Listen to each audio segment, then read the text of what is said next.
She just took it. $12,000. Pulled it right out of the will, as if it were hers all along. The lawyer didn't even blink.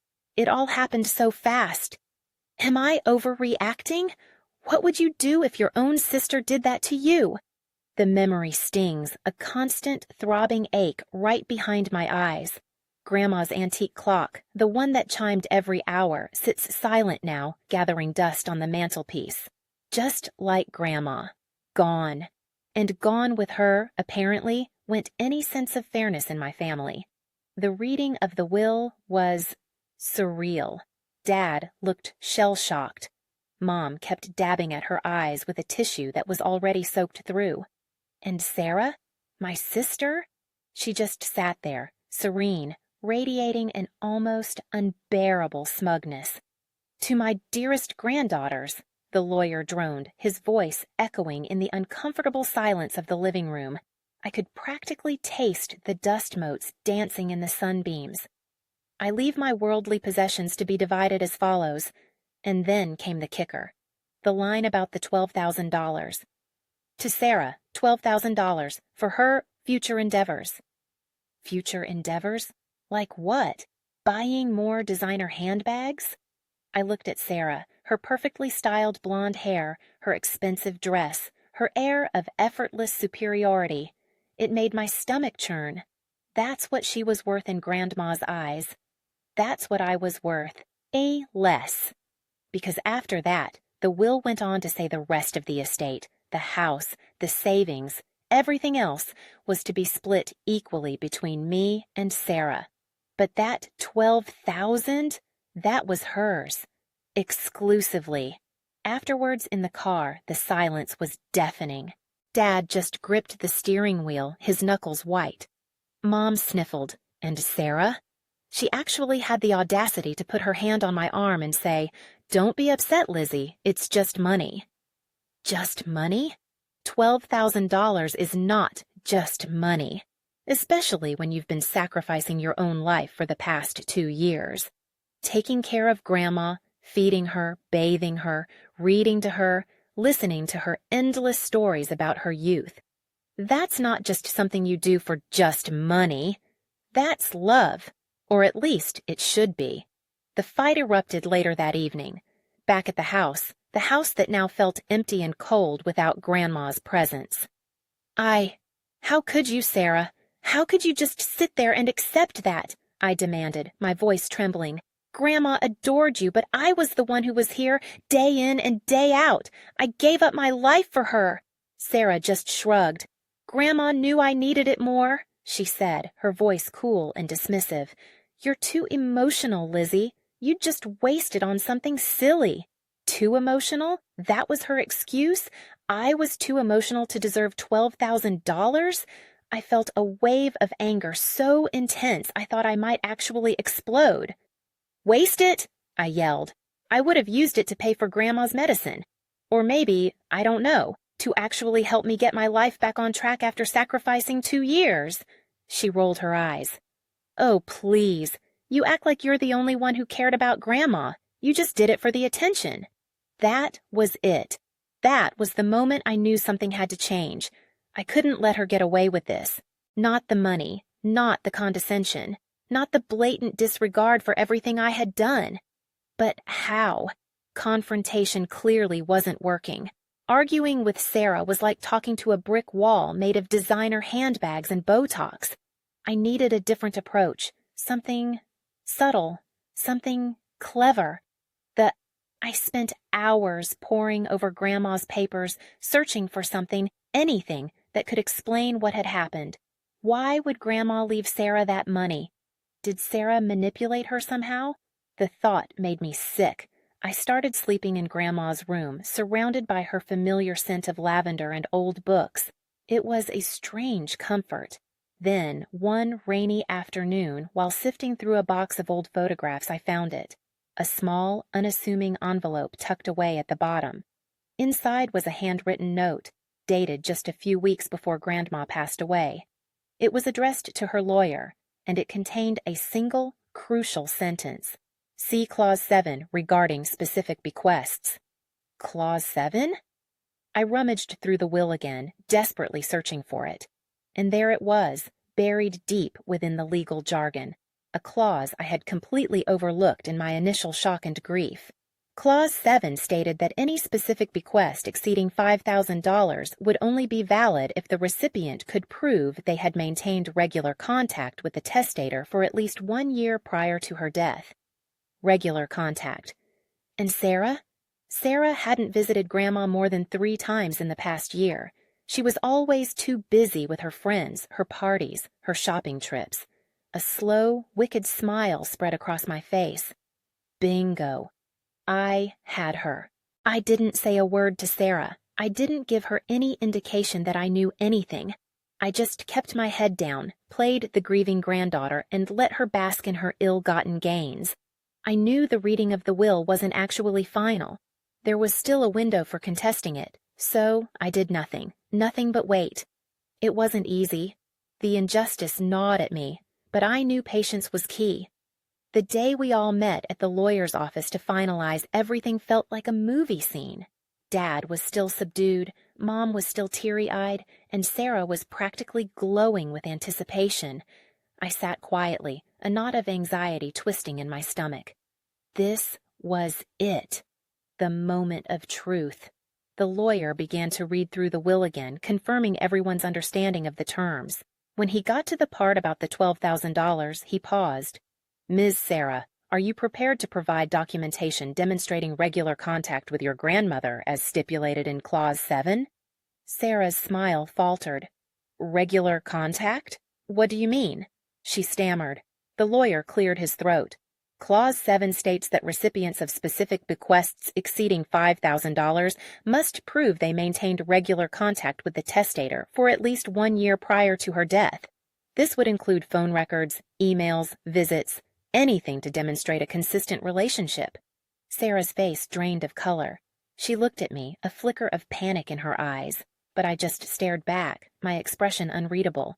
I wasn't going to give her anything.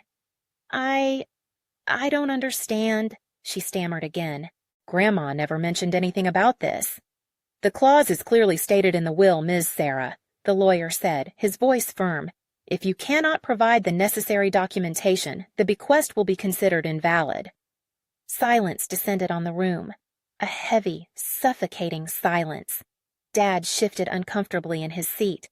Mom dabbed at her eyes with renewed vigor. And Sarah? Sarah was speechless. This is ridiculous, she exclaimed. Lizzie, you knew about this, didn't you? You set me up. I shrugged, trying to look innocent. I just found the clause, Sarah. I didn't think it would apply to you, since you and Grandma were so close. The lie tasted like ash in my mouth. You bitch, she hissed, her voice dripping with venom. You're just jealous because Grandma liked me better. Enough, Dad roared. This is not the time or place for this. Sarah, if you can't provide the documentation, the money goes back into the estate to be divided equally. That's the end of it. And that was that. The $12,000 was redistributed, giving me an extra $6,000. I had won. But somehow it didn't feel like a victory. Watching Sarah's face crumble, seeing the raw anger and resentment in her eyes, it made me feel sad, because even though she had wronged me, she was still my sister. And families are supposed to stick together, right? The drive home was even more strained than before. Sarah refused to speak to me. Mom kept crying, and Dad just kept muttering about what Grandma would have thought. I felt like I was suffocating. Later that night, I found Sarah sitting alone in the garden, staring up at the stars. The air was cool and crisp, carrying the scent of honeysuckle and freshly cut grass. I hesitated for a moment, then walked over to her. Sarah? I said softly. She didn't turn around. What do you want, Lizzie? Here to gloat? No, I said. I wanted to talk. What's there to talk about? You got what you wanted. You humiliated me in front of everyone. I didn't want to humiliate you, Sarah, I said. I just wanted things to be fair. Fair? She scoffed. You think this is fair? You know I needed that money. I have plans. What plans? I asked, genuinely curious. She hesitated for a moment, then sighed. I wanted to start my own business, a boutique. I've been saving up for months. My heart sank. I had no idea. Sarah, I'm sorry, I said. I didn't know. Of course you didn't, she said bitterly. You never bother to find out anything about me. Her words hit me hard. Was she right? Had I been so consumed by my own grief and resentment that I had completely ignored her needs? Was I any better than she was? I thought about the extra $6,000 I had just received. It could really help me get back on my feet. Pay for college, maybe even start my own small business. But then I thought about Sarah's dream, her boutique, her passion, and I knew what I had to do. Sarah, I said, I'm going to give you the money. She stared at me, disbelief etched on her face. What? You're kidding, right? No, I said. The $6,000, I'm going to give it to you. For your boutique. She opened her mouth to say something, but no words came out. Just promise me one thing, I said. Promise me you'll actually visit Grandma's grave, and promise me you'll talk to me, really talk to me, about your life. Tears welled up in her eyes. I promise, she whispered. I pulled her into a hug. It was awkward at first, but then she hugged me back, squeezing me tight, and in that moment, standing there under the starlit sky, I felt a flicker of hope. Maybe, just maybe, we could start over. Maybe we could actually become sisters again. Giving Sarah the money wasn't easy. It meant delaying my own plans, putting my own dreams on hold. But it was the right thing to do. It was about forgiveness. It was about family. And it was about understanding that sometimes the greatest victories aren't about winning, but about healing. A year later, Sarah's boutique was thriving. It was a small, cozy shop filled with unique clothes and accessories. She had worked incredibly hard, pouring her heart and soul into it, and she was happy, genuinely happy. I was happy too. I had enrolled in community college, studying business, and I was working part-time at Sarah's boutique. We were closer than ever. We talked about everything, our hopes, our fears, our dreams. One evening, after closing up shop, Sarah turned to me and said, Lizzie, I want to pay you back the $6,000. I smiled. You don't have to, Sarah. It was a gift. I know, she said, but I want to. You believed in me when no one else did. You gave me a chance, and I'll never forget that. She handed me an envelope. Inside was $6,000 and a handwritten note. It said, Thank you, Lizzie, for everything. I used that money to start my own small business, a catering company. I had always loved to cook, and I had a knack for creating delicious and unique dishes. It was hard work, but I loved it. A few years later, my catering company was booming. I had a team of employees, a fleet of vans, and a long list of clients. I was successful, and I was happy. Looking back, I realized that Grandma's will wasn't about the money at all. It was about testing us. It was about revealing our true character. And it was about teaching us the importance of forgiveness, family, and following our dreams. And you know what? Grandma was right. Money isn't everything, but love, compassion, and a little bit of sisterhood, that's priceless. So what did I decide to do? I chose to forgive. It wasn't easy, but by deciding to forgive, my sister and I developed a much stronger bond. What would you choose? Would you seek revenge or give forgiveness a try? Leave your choice in the comments below, and don't forget to like and subscribe for more stories like this one. But, even after all that, after the boutique, the catering business, the sisterly bonding, there was still a little piece of me, a tiny, niggling doubt that whispered, did Sarah really learn her lesson? It was like a splinter, small but incredibly irritating. I mean, she was doing well, she seemed happy, but sometimes, just sometimes, I'd catch a flicker in her eyes, a glint of something that made me wonder if she was truly over the whole $12,000 thing. One Christmas, a few years later, we were all gathered at Mom and Dad's house. The tree was twinkling, the fire was crackling, the air was thick with the smell of gingerbread and pine. It was picture-perfect Christmas, straight out of a movie. Except Sarah was acting weird, distant, quiet. She wasn't engaging in the usual family banter. She wasn't laughing at Dad's terrible jokes. She wasn't even really looking at me. She just sat there, staring into the fire, a strange, almost haunted look on her face. What was wrong? Had something happened? Was she sick? I tried to talk to her, but she just brushed me off. "I'm fine, Lizzie, just tired," she said, her voice flat. But I knew something was up. I just couldn't put my finger on it. Then, later that evening, after everyone else had gone to bed, I found her in the kitchen, rummaging through the pantry. "Sarah, what are you doing?" I asked, my voice soft. She jumped, startled. "Oh, Lizzie, you scared me," she said, trying to sound nonchalant. "Just looking for a midnight snack." But her eyes darted around the room, avoiding mine. And I noticed something else. She was holding a small velvet box in her hand, a jewelry box. What was that? "What's that?" I asked, pointing to the box. She hesitated for a moment, then sighed. "It's nothing," she said. "Just something I bought myself." But I didn't believe her. I knew that box. I had seen it before. It was Grandma's, the one she kept her most precious jewelry in, the jewelry that was supposed to be divided between me and Sarah. "Sarah, is that Grandma's jewelry box?" I asked, my voice rising. She froze. Her face went white. I can explain," she stammered. "Explain what? Explain why you're sneaking around in the middle of the night with Grandma's jewelry box? Explain why you lied to me?" The anger started to bubble up inside me again, that familiar burning rage that I thought I had buried long ago.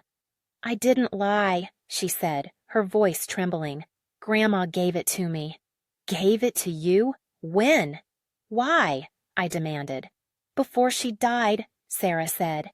"She said she wanted me to have it. She said it was because I was her favorite." Her favorite? Those words stung, even after all this time. Was she really still clinging to that childish rivalry? Was she really still trying to prove that she was better than me? "And you believed her?" I asked, my voice dripping with sarcasm. "You actually believed that Grandma would give you all of her jewelry, leaving me with nothing?" She didn't answer. She just stood there, clutching the jewelry box, her eyes filled with tears. And then I saw it. The truth. It wasn't about the jewelry. It wasn't about Grandma favoring her. It was about something else entirely. It was about guilt. She felt guilty. Guilty about taking the $12,000. Guilty about lying to me. Guilty about not visiting Grandma more often. And this little act of defiance, this secret theft of the jewelry box, was her way of punishing herself, of proving to herself that she was still a bad person. I sighed. "Sarah," I said, my voice softening, "it's okay. I understand." She looked at me, confused. "You understand?" "Yeah," I said. "You're trying to punish yourself. You're trying to prove that you're not worthy of forgiveness." She burst into tears. "I am a bad person," she sobbed. "I did terrible things." "Everyone makes mistakes, Sarah," I said, walking over to her and putting my arm around her. "The important thing is that you learn from them, and you try to be better." We stood there for a long time, just holding each other, crying, and in that moment, I realized that Sarah had learned her lesson. Not about money, not about jewelry, but about something far more important, about forgiveness, about redemption, about the power of love to heal even the deepest wounds. I didn't want the jewelry. I told her to keep it. It was a reminder of everything we had been through, of the mistakes we had made, and of the strength of our bond as sisters. And for the first time in a long time, it felt like a real Christmas, full of joy, full of laughter, full of love. But even after all that closeness, even after sharing so much, there was one secret, one tiny little thing that I never told Sarah. Something I discovered while I was caring for Grandma. Something that would have changed everything. What do you think it could be? Do you think it was something about a hidden treasure? A secret love affair? Or maybe something even more shocking? This is something that I can't tell you just yet. A little longer, a little bit closer, and the answer will come to you. Remember how I said Grandma was always telling stories about her youth? Well, most of them were the same ones, repeated over and over, about dances and dresses and handsome young men. But one story, just one, was different. She only told it to me once, late one night when she was particularly restless. The moonlight was streaming through the window, casting long, eerie shadows across the room. Her voice was raspy, barely a whisper. I had to lean in close to hear her. It was about a hidden box, not a jewelry box, but a metal box, buried somewhere on the property before the house was built, before the gardens were planted. A box filled with letters. Letters from a man named Thomas, a man who wasn't Grandpa. Grandma never said what was in the letters, but she hinted that they contained secrets. Big secrets. Secrets that could change everything. She made me swear never to tell anyone, especially not Grandpa. Or Sarah. She said it was my burden to bear. I didn't think much of it at the time. I figured it was just the ramblings of an old woman, her mind addled by age and illness. But the image of that metal box hidden somewhere beneath the earth stuck with me. It nagged at me. It haunted my dreams. What if it was real? What if those letters really did contain some earth-shattering secret? Should I look for it? Should I dig up the past? Or should I leave it buried, as Grandma had wanted? The thought consumed me for months. I couldn't sleep. I couldn't eat. I couldn't focus on anything. I kept picturing Grandma, her eyes filled with fear and regret, whispering about that hidden box. It was like she was calling to me, urging me to uncover the truth. So, one sweltering summer afternoon, when Sarah was away on a business trip, I decided to do it. I grabbed a shovel from the garage and started digging. I knew it was a long shot. The property was huge. Where would I even begin? But I had to try. I started in the garden, near the old oak tree where Grandma used to sit and read. I dug for hours, the sweat pouring down my face, my hands blistered and raw. I found nothing, just dirt and rocks and the occasional earthworm. Discouraged, I almost gave up. But then I remembered something Grandma had said. She had mentioned a rose bush, a specific rose bush, the one with the crimson blossoms that bloomed only once a year. She said the box was buried near the heart of the rose. I searched the garden until I found it. The rose bush was overgrown and tangled, its thorns sharp and unforgiving. But I persisted. I dug carefully, gently, around the base of the bush. And then I felt it, something hard and metallic. My heart leaped. I dug faster, pulling away the dirt with my bare hands. And there it was. A small, rusted metal box. My hands were shaking as I lifted it out of the ground. It was heavier than I expected. I brushed off the dirt and opened it. Inside, nestled in faded velvet lining, were the letters.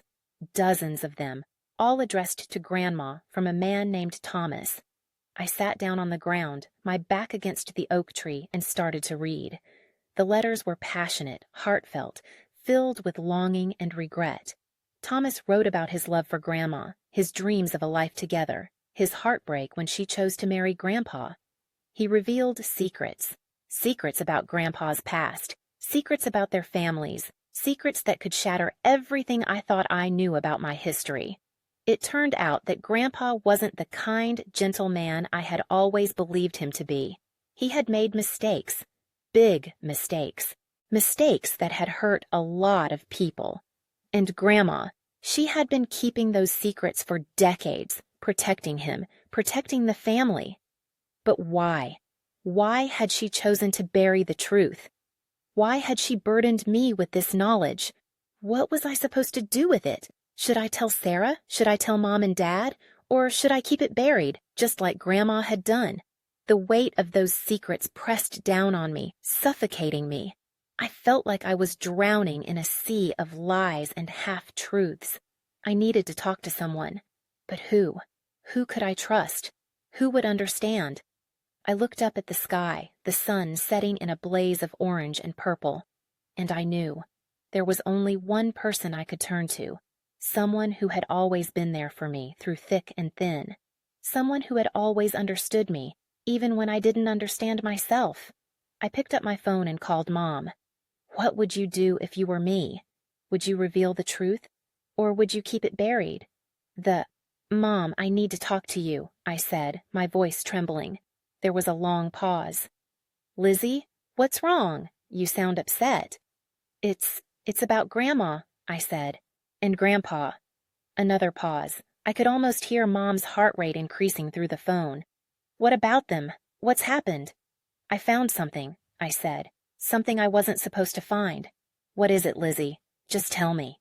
I took a deep breath and told her everything, about the hidden box, about the letters from Thomas, about the secrets they contained.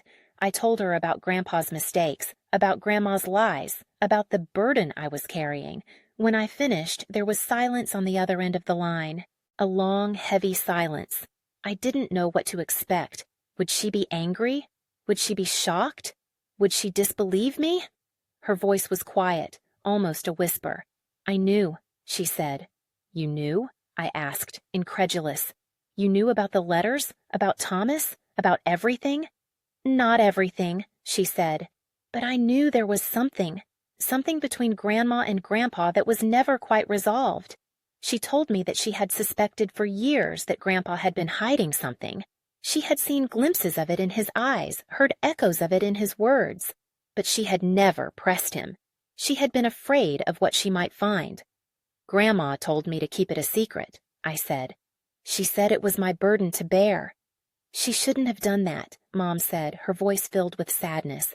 She should have told me. I'm your mother. I should have been the one to help you carry that burden. What am I supposed to do, Mom?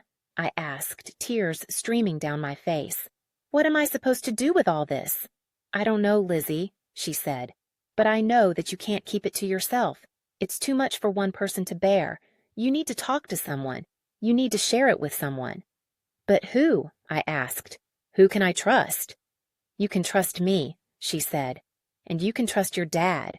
He deserves to know the truth even if it hurts. I hesitated.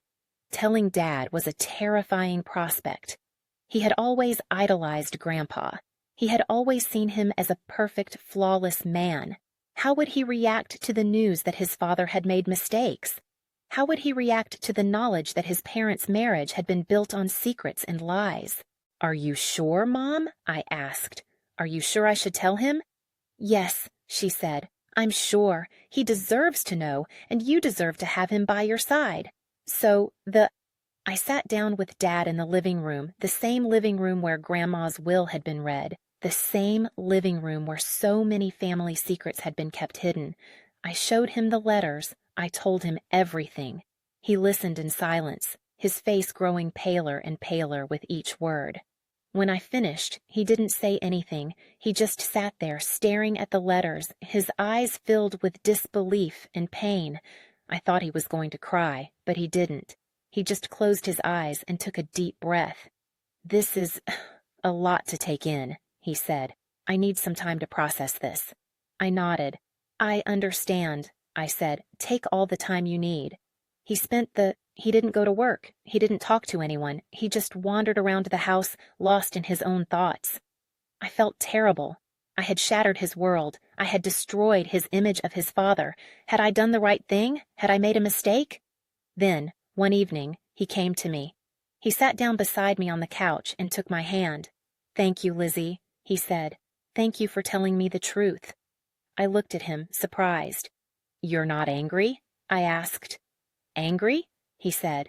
Of course I'm angry, but I'm not angry at you. I'm angry at my father, and I'm angry at my mother for keeping this secret for so long. He told me that he had been struggling with his own doubts about Grandpa for years. He had always sensed that there was something missing, something unsaid, but he had never been able to put his finger on it. Now, everything made sense. It doesn't change the way I feel about him, he said. He was still my father, and I still love him. But it does help me understand him better. It helps me understand why he was the way he was. He paused, then looked at me with a sad smile. You know, your grandmother used to say that the truth will set you free. I think she was right. We talked for hours that night, sharing our memories of Grandma and Grandpa, trying to make sense of the past. And slowly, we began to heal.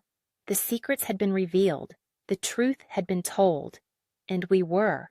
But what about Sarah? Should I tell her too? Or should I let her continue to believe in the perfect, flawless version of our family history? What would you do? Is there a point where secrets, even painful ones, should remain buried for the sake of protecting someone you love? Or is the truth always worth it, no matter the cost? The decision about Sarah weighed heavily on me. Dad was surprisingly supportive. It's her family history too, Lizzie. She has a right to know. But Mom was hesitant. Sarah's always been more sensitive. I worry about how she'll handle it. Sensitive was one word for it. Sarah had a knack for melodrama, for blowing things out of proportion. I pictured her reaction to the news, tears, accusations, maybe even a complete breakdown. It was a risk, but keeping it from her felt wrong. It felt like I was perpetuating the cycle of secrets and lies that had plagued our family for so long. So I decided to tell her. I invited her to lunch at her boutique, hoping the familiar, comforting atmosphere would soften the blow. The air smelled of lavender and expensive fabrics, a stark contrast to the heavy burden I was about to place on her shoulders. She was excited, chatty, showing me new arrivals. I felt a pang of guilt, knowing I was about to shatter her cheerful facade. "Sarah, there's something I need to tell you," I said, my voice tight.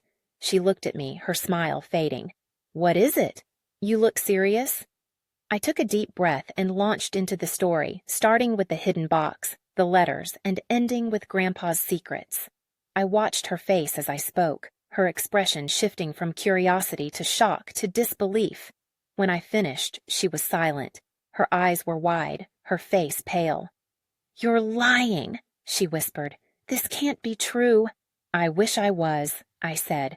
"But it is." "Dad knows too. We both saw the letters." She shook her head, refusing to believe me. "Grandpa was a good man," she said. "He wouldn't do anything like that." "I thought so too," I said. "But the letters don't lie." The tears started to flow. Not the quiet, controlled tears that Mom usually shed, but loud, wailing sobs that shook her entire body. "Why are you doing this to me, Lizzie?" she cried. "Why are you trying to ruin everything?" "I'm not trying to ruin anything, Sarah," I said. "I'm just telling you the truth." "But why?" she sobbed. "Why does the truth matter so much? Can't we just leave the past in the past?" "Because it's our past," I said. "It's our family. We have a right to know where we come from." She buried her face in her hands and continued to cry. I sat there, feeling helpless, watching her grieve for the perfect image of our family that had just been shattered. "I need some time alone," she said. "I can't talk about this right now." "Okay," I said. "I understand. But I'm here for you whenever you need me." I left her alone in the boutique, surrounded by the scent of lavender and the echoes of her sobs. Sarah refused to answer my calls. She avoided me at family gatherings. It was like I had become a pariah, a carrier of bad news that she didn't want to hear. I started to doubt my decision. Had I made a mistake? Had I hurt her more than I had helped her? Maybe Mom was right. Maybe some secrets are better left buried.